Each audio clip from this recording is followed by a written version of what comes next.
Welcome back, everybody, to the CrossFinal number 2 of this year. It is here live at the Nexon Arena, of course, with me, Valdez, and Wolf.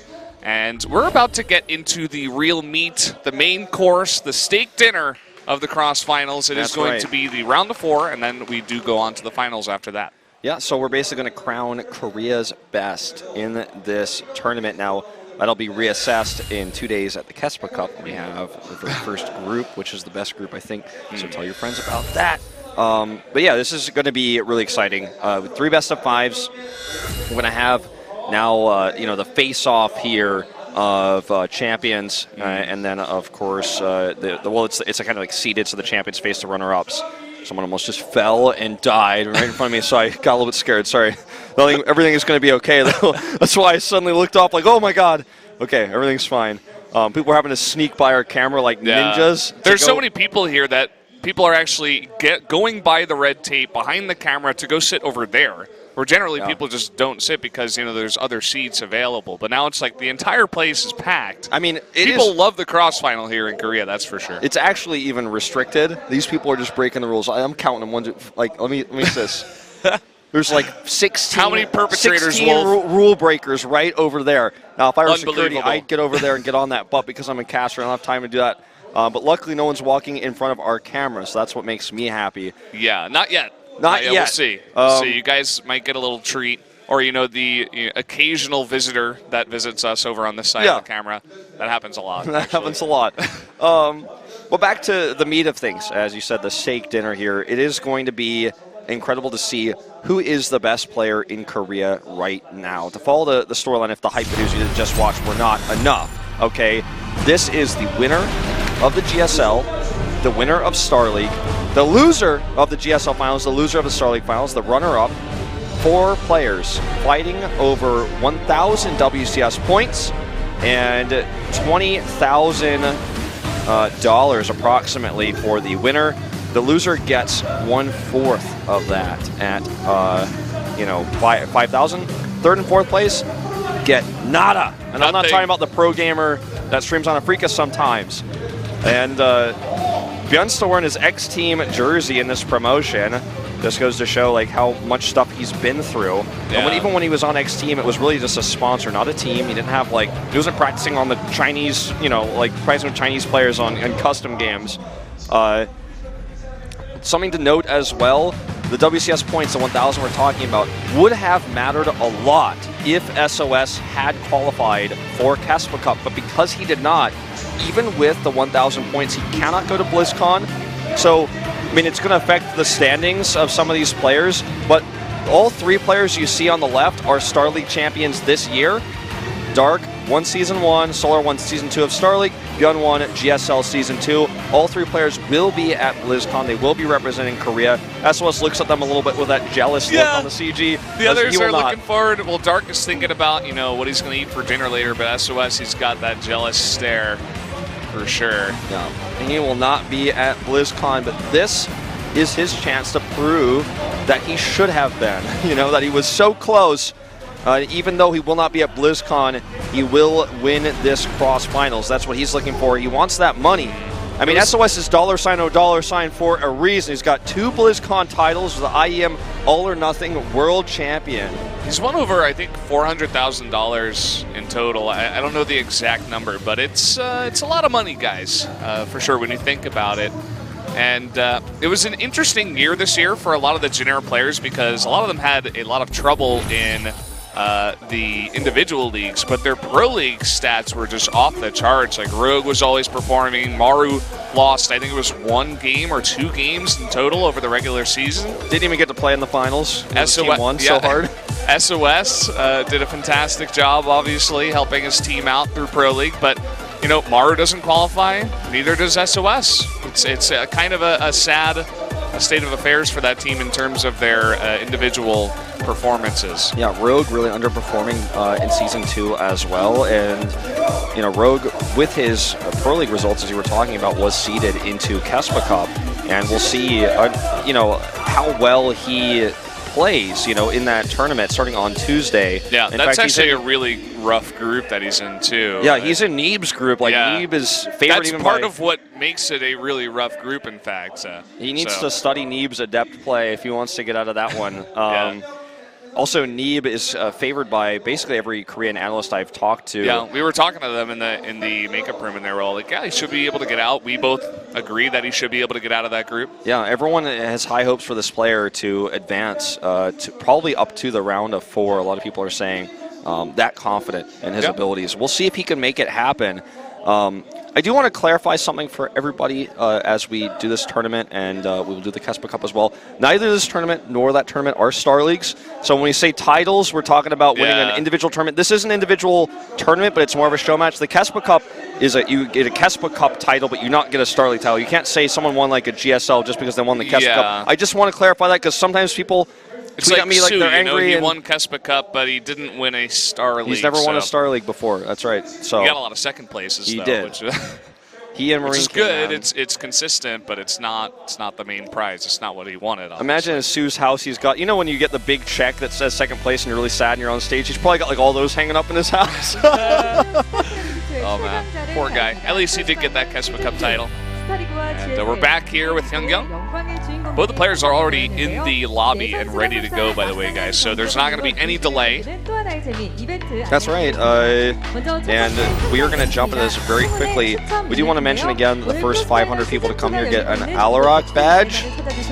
But if you heard me say that earlier, I mean, there are more and more people have come in. They might actually all be gone by now. I think there's a pretty high chance. You also have a chance to win keyboard and Razer mouse pad and mouse, I suppose, but that is based off of chance. So we'll see. If you come down here, you might get that. But we have some events is the reason why this graphic is up here. Now I got to ask you, who do you think is going to take this? I know you asked me earlier, but I don't think I really asked you. Yeah, I think Solar should take this pretty easily. Solar? Yeah. Solar over SOS. Oh, you mean like the whole thing? The whole tournament. Okay. Well, Solar's definitely getting out of this one, and I think Beyond should win against Dark, even though Dark's ZVT play is insane.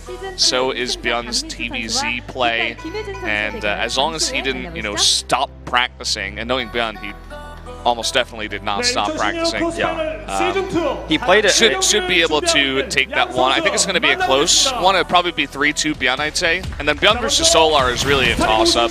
I'd have to slightly give it to Beyond as well. I think we're pretty much on the same page here. Solar, the second ever Samsung player to win a Star League after Roro in StarCraft 2. And ironically, both 2 Zergs to do so. It was his first Korean title. He has 2 DreamHacks under his belt as well. And this guy is one of the favorites to win this CrossFinals. Obviously, both winners are the favorites, right? They won a final already just recently. But I'm serious. This guy could beat Beyond. It's absolutely possible he takes Beyond out in the finals. And he is massively favored here versus his opponent, SOS.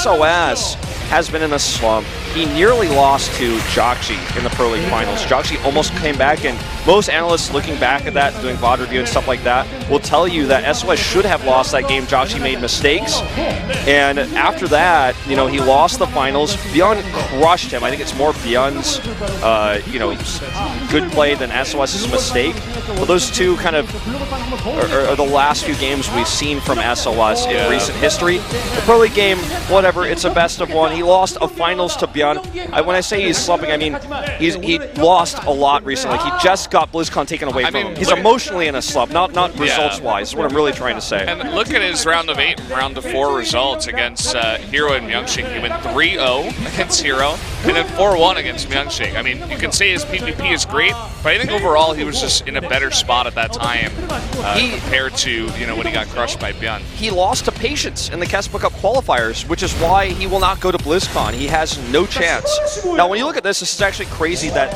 they are dead even in lifetime stats, starting from Pro League 2014, a tournament you and I commentated together. It was our first time casting together. And back in the day. 15 and 15. When you look at race results, you can see that in Legacy of the Void, Solar has a worse win rate, but he plays a lot of online tournaments, so it's a lot lot of more games really than SOS play. We're talking about 48 games versus 8 games, televised record matches.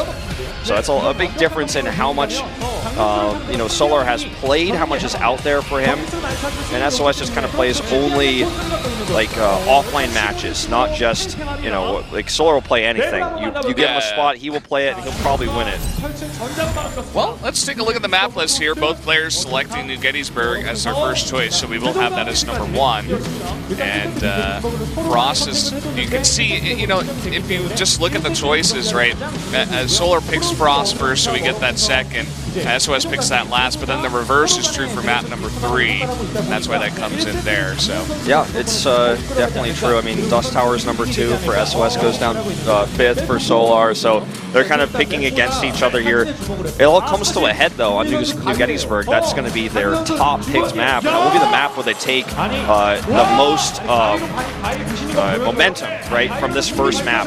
Winning this one is super duper important. And SOS doesn't look too happy about this, by the way. He doesn't. You can just tell by his pose. He's not too happy about the way the map pick went. Yeah, this was actually his Star League promo photo. I'm not entirely sure why. I don't know if it really presents a positive image of SOS.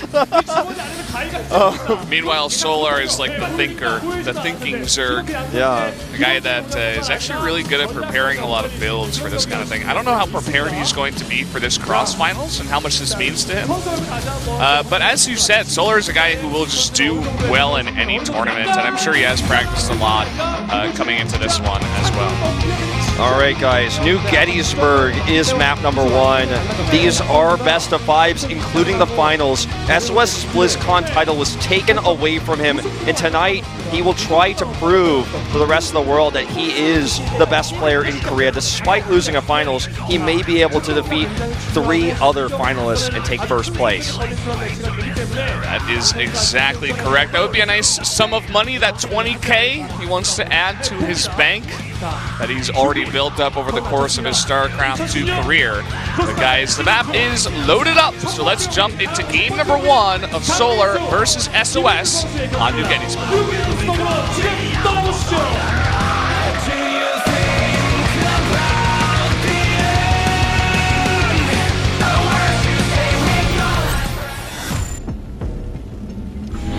Here we are on New Gettysburg, one of our newer maps. Definitely like this one a lot. Down in the bottom right, in the red, the Zerg player from Samsung Galaxy Con, it is Solar. The 2 Samsung players ever to win a StarCraft 2 Star League. Deer was on Seoul at the time when he won. Just a reminder, even though he's now a Samsung player. And his opponent down to the bottom left, $sign, oh $sign, it is SOS. Saying you're really starting from now.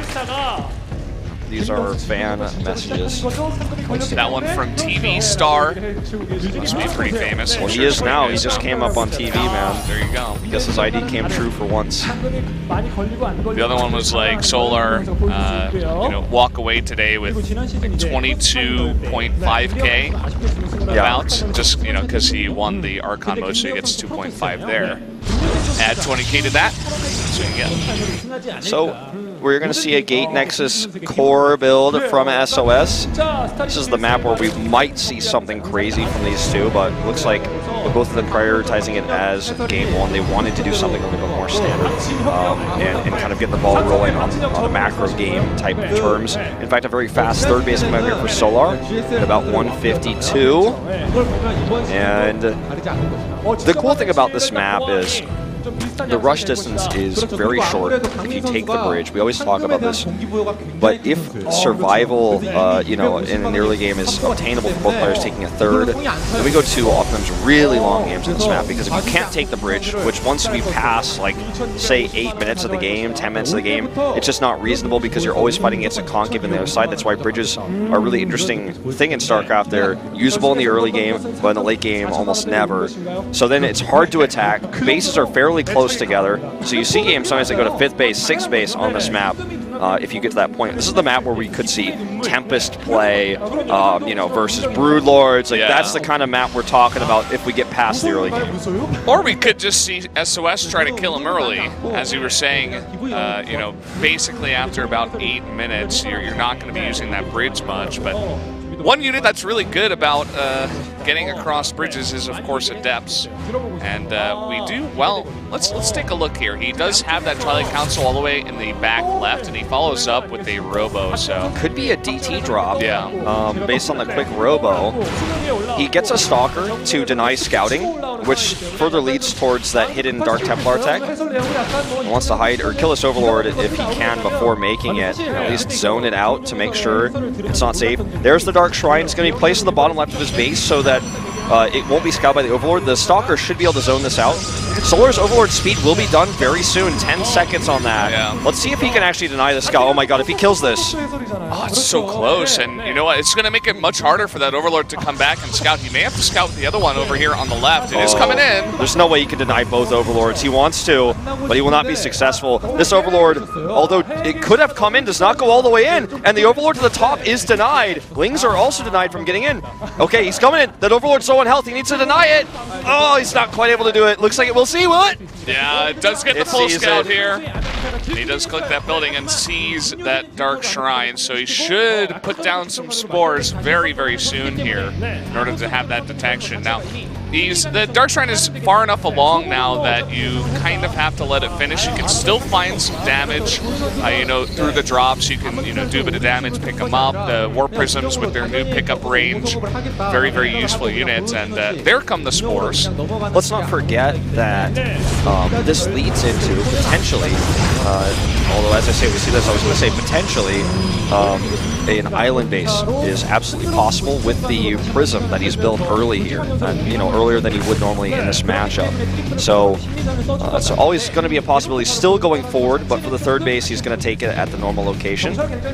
And the Prism will come over here. The spores already, as you mentioned, Overlords are checking for that right now, and he should be able to deal with this pretty handily. He even has roaches on the way. Charge on the way here for sOs, so no Blink, no Resonating Blades, which are two more popular upgrades that you can get from the Twilight Council. But this is what I was talking about. Even if it gets scouted, you can still do a lot of damage if there's no units here. Yeah, he needs the roaches. They do finally pop out here. Those Overlords that we're going to scout also serve a second purpose. They will be able to morph into a drop Overlord and take these Lings into the main base. This one Stalker alone will not be enough. Also, this, you know, attack will be scouted by these Lings most likely, although as I say that, the Lings fight here. Okay, now he's like, all right, Adept push incoming, but in fact, it's Charge Lot Archon, which he will not know. There's no way to tell what the Twilight Council is actually researching. This is quite unique. Like, this is a totally new build. We haven't seen this before. The Archon drops we saw earlier, I guess maybe were a precursor to this.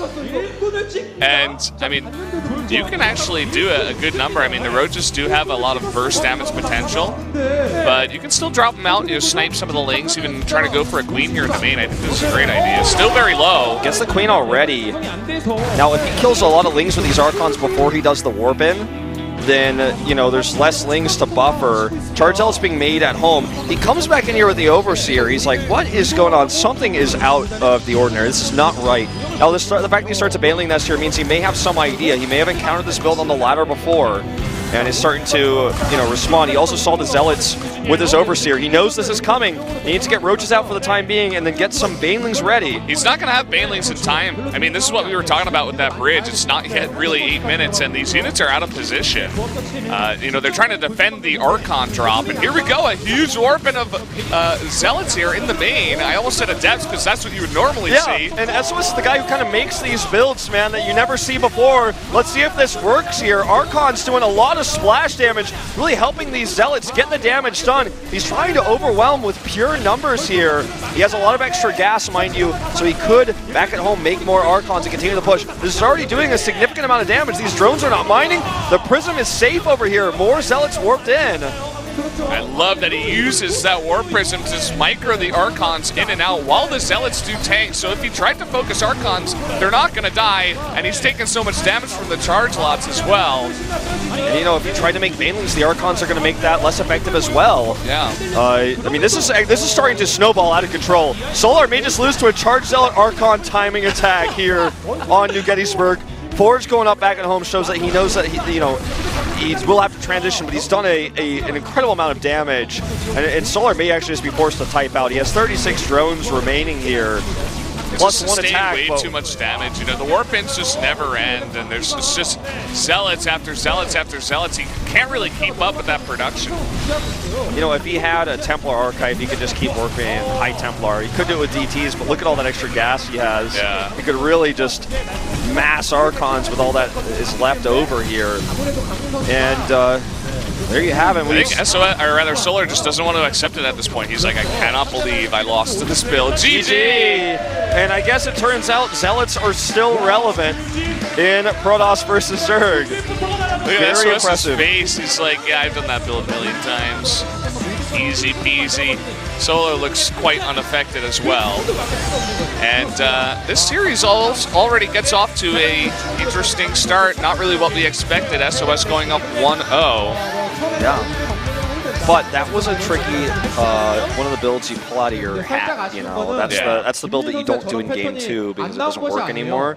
So I feel like this, even though it was a really cool strategy and very well executed, is not really necessarily what to expect for the rest of this best of 5 because this is just a strategy he's chosen early on, and we'll see if that kind of continues going forward. If he's got like 5 different builds, because SOS is the guy to have that, or if he just starts to play standard after this.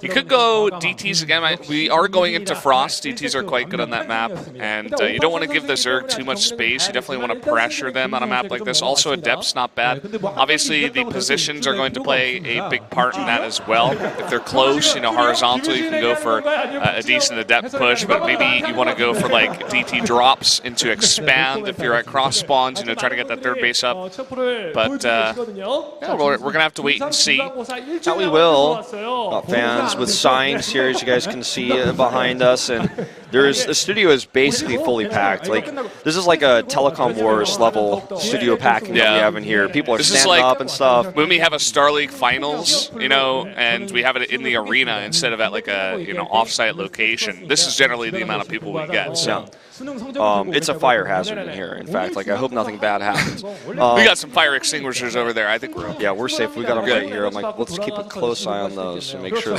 we will have those on lockdown. Make sure they don't go anywhere. Yeah, stay right there. And you guys don't go anywhere, and tell your friends to get in the stream. Yeah, and watch. We have an unusual amount of downtime today, so sorry for that. But it gives you more time to tell your friends to get in here and to get hype for this amazing CrossFinal.